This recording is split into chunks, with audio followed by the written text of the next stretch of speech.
မြေလို့မြေလက်နဲ့မြေရိုင်းပေါ်မှာလုတ်ပိုင်ခွင့်ရထားရင်ကျွန်တော်ပြောပြတဲ့အချက်လက်တွေကိုသိထားမှရမှာပါ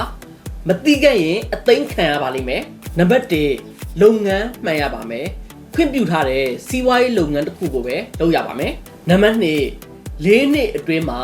မိမိရထားတဲ့စီးပွားရေးလုပ်ငန်းကိုအပီးစီအကောင့်ထဲပေါ်ရပါမယ်နံပါတ်3ရောင်းတာပေါင်တာလုပ်လို့မရပါဘူးအစိုးရမသိပဲရောင်းတာပေါင်တာငှားတာလုံးဝလုပ်လို့မရပါဘူးနံပါတ်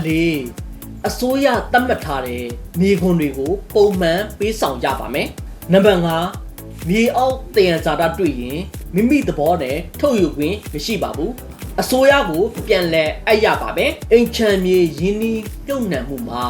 အမားအယွန်းမရှိအောင်ကျွန်တော်လေ့လာထားတဲ့အိမ်ချမ်းမြေဥပဒေနဲ့ဘုဟုတ္တရတွေကို Junior House မြန်မာမှာအမြဲတင်ဆက်ပေးနေပါတယ်ခင်ဗျာ